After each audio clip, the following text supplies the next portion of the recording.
Hello and welcome to this edition of News Today. Without delay, let's have a look at the headlines first. Manuscripts of Bhagavad Gita and Natyashastra inscribed on UNESCO's Memory of the World Register. Judiciary can't function as super parliament, says Vice President. BRICS Land Restoration Partnership launched. India deserves permanent United Nations Security Council seat, says Kuwait. Finance Ministry pushes for farm loans against E-NWRs. The Bhagavad Gita and the Natyashastra have been inscribed in UNESCO's Memory of the World Register. With this significant inclusion, India now has 14 entries in the prestigious register. Connecting from this development, it's worth noting that several other Indian treasures are already part of this list. These include the Rig Veda, the Gilgit manuscript, the manuscripts of Abhinav Gupta dating from 940 to 1015 CE, and the Maitreya Varakaran, a manuscript from the Pala period. On the international front, the Universal Declaration of Human Rights, proclaimed by the United Nations General Assembly in Paris in 1948, has also found its place among the new entries in the register. Now, moving on to the inscriptions themselves.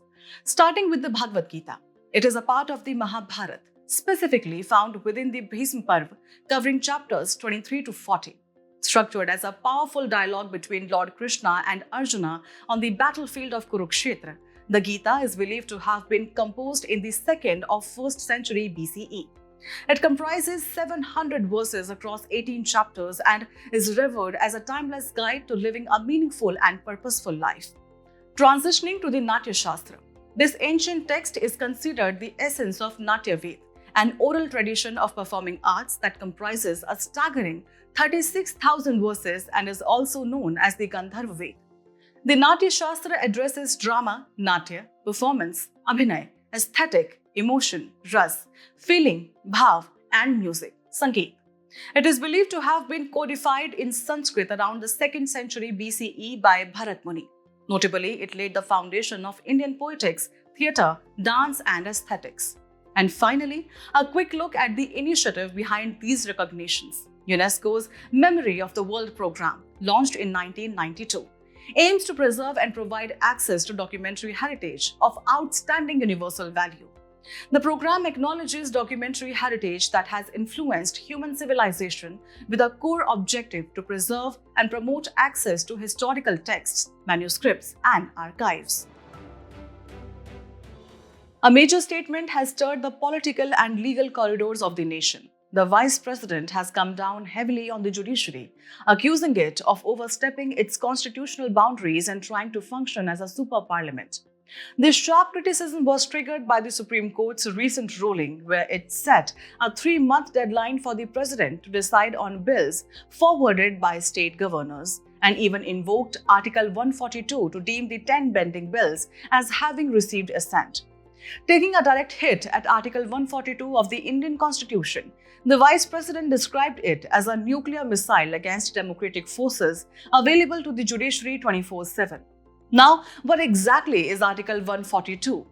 This provision empowers the Supreme Court to pass any decree or make any order as is necessary for doing complete justice in any cause or matter pending before it. Originally envisioned as an extraordinary remedy, Article 142 was designed to fill gaps in the law, particularly in situations where laws were silent or justice would otherwise be denied. A well-known example is the Bhanwari Devi and others versus State of Rajasthan of 2002 case, where the Supreme Court issued the landmark Vishakha guidelines under Article 142. However, the use of Article 142 is not without concerns. Firstly, the term complete justice under this article lacks a clear definition, allowing broad judicial discretion and potential misuse. Secondly, it opens a door to judicial overreach, allowing the judiciary to enter areas traditionally reserved for the legislature or the executive. And finally, separation of powers. It raises alarms about going against the doctrine of separation of powers, effectively blurring the line between judicial activism and judicial legislation. To understand this better, let's look at the difference between judicial activism and judicial overreach.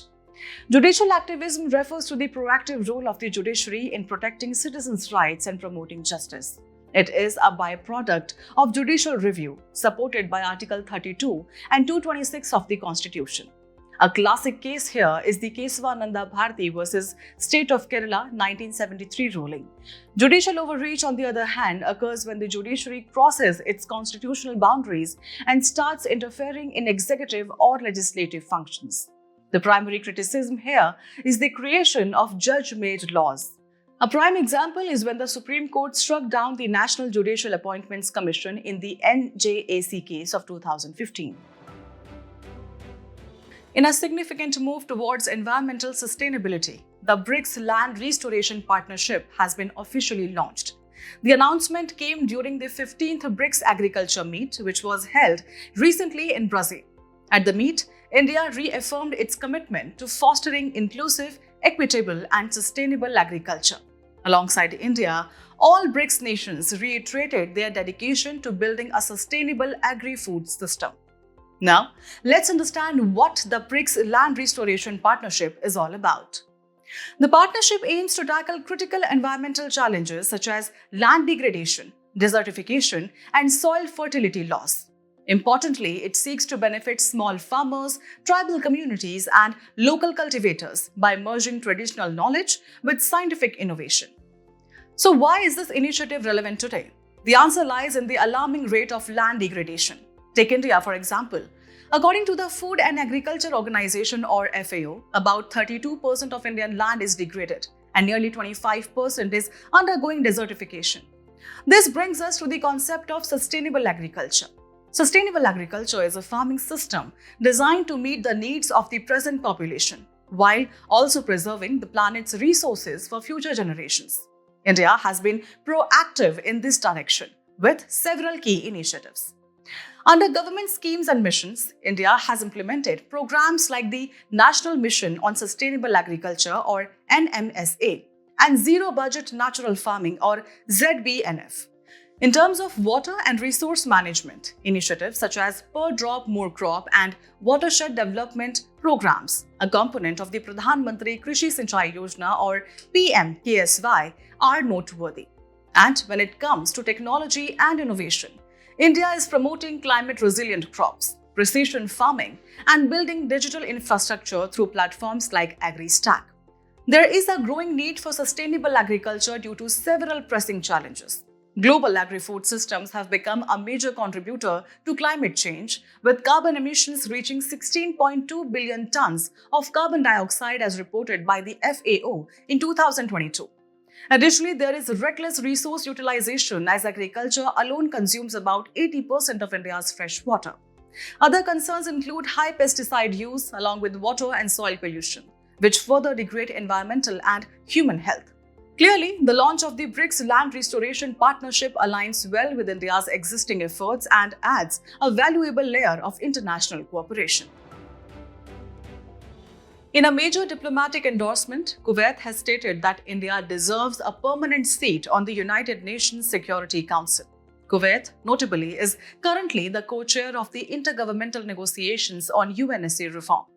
Adding weight to this support, the United States, France, and the United Kingdom have also backed India's bid to become a permanent member of the UNSC. Now, let's take a closer look at why India's case for a permanent seat is being widely recognized. First, on the front of demographics and democracy. India represents over 1 billion people, which is 1/6 of the global population, and it is also the world's largest functional democracy. Second, India's emerging economic power is undeniable. It holds the position of the 5th largest GDP globally and ranks 3rd in terms of purchasing power parity. Next, when it comes to strategic global relations, India stands out as one of the few large nations maintaining close ties with both the United States and Russia. This balanced diplomacy could prove crucial in maintaining world peace and potentially reduce the use of veto power in resolving key international issues. Adding to that, India has taken on a significant leadership role globally. It has become the voice of the Global South and leads the L69 group, a coalition of 42 countries advocating for UNSC reforms. Furthermore, India has consistently demonstrated support for core UN goals, including disarmament, anti-racism, and peaceful resolution of disputes. However, India's inclusion into the UNSC as a permanent member faces significant hurdles. One major roadblock is the presence of opposition groups like the Uniting for Consensus, often referred to as the Coffee Club, which stand against the expansion of permanent seats. Another key challenge is the self-interest of existing P5 members. For instance, China is the only permanent member openly opposing India's bid. And finally, there are structural barriers. Amending the UN Charter to allow such a change requires approval from 2/3 of the General Assembly and consent from all 5 permanent members. To understand the gravity of this discussion, let's briefly recap the structure and role of the UNSC. Established in 1945 under the UN Charter, the United Nations Security Council is one of the 6 principal organs of the United Nations, and it is primarily responsible for maintaining international peace and security. It comprises 15 members in total. Out of these, 5 are permanent members, namely China, France, Russia, the United Kingdom, and the United States. The remaining 10 are non-permanent members elected for 2-year terms, and they do not possess veto power. The UNSC holds the authority to make binding decisions that all member states are required to implement, as per the UN Charter. Now, let's shift our focus to an important update for the agricultural and banking sectors. The Union Finance Ministry is pushing to enhance credit access for farmers by promoting farm loans against electronic negotiable warehouse receipts or E-NWRs. To facilitate this, the ministry has directed public, private, regional, rural, and cooperative banks to register with the National Credit Guarantee Trustee Company and the E-Kisan Upaj Nidhi or KUN portal. Now, let's break this down further. The NCGTC is administering the Credit Guarantee Scheme for E-NWR-based Pledge Financing 2024. The scheme provides credit guarantees to eligible lending institutions for loans granted against the pledge of E-NWRs. On the other hand, the E-Kisan Upaj Nidhi, which is a component of the Jan Samarth portal, serves as an online platform enabling farmers to secure post-harvest loans from banks by pledging their E-NWRs.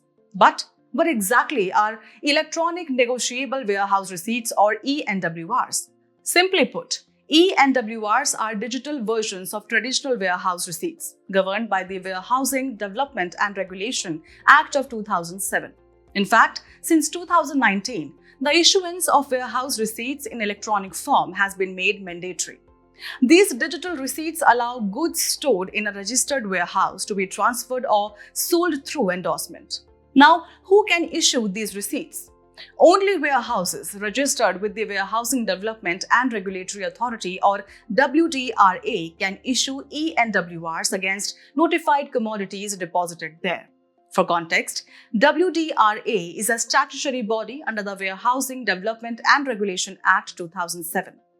As for their validity, E-NWRs are considered valid until either the shelf life of the commodity expires or the commodity is fully withdrawn from the warehouse, whichever happens earlier. And why is this significant?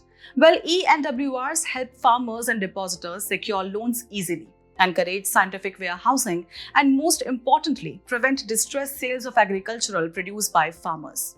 Moreover, these receipts can be traded off-market and are used in commodity derivative exchanges for trade settlement. So, with this push from the Finance Ministry, we could see a boost in institutional lending to farmers, backed by a more secure and tech-enabled system.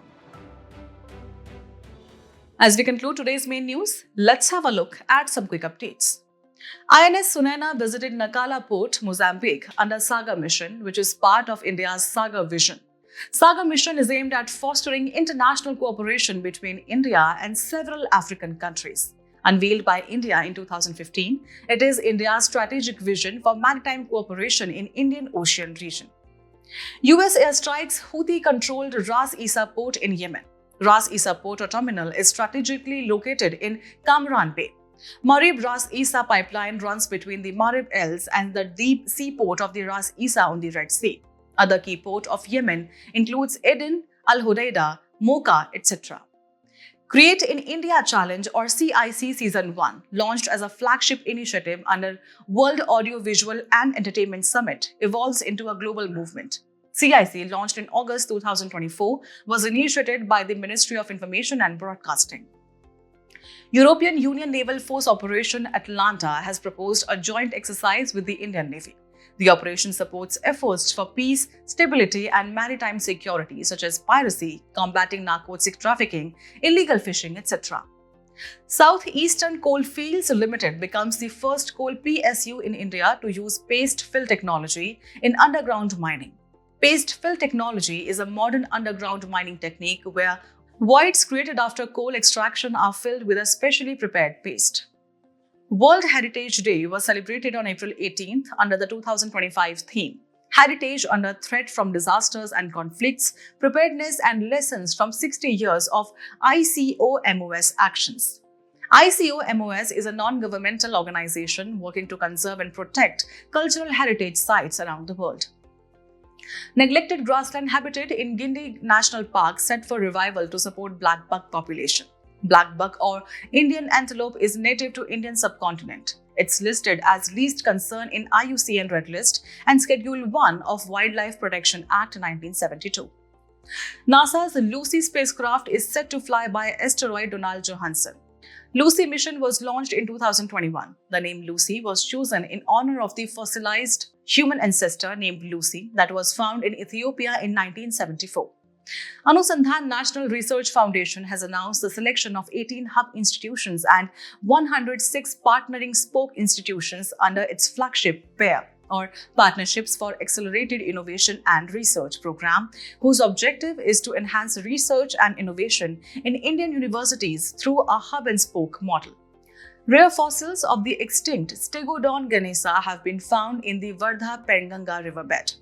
Penganga River originates in Ajanta Ranges in Aurangabad district in Maharashtra. It flows along state border between Maharashtra and Andhra Pradesh before converging into Wardha River. Before we sign off, let's challenge your understanding in today's installment of Test Your Learning.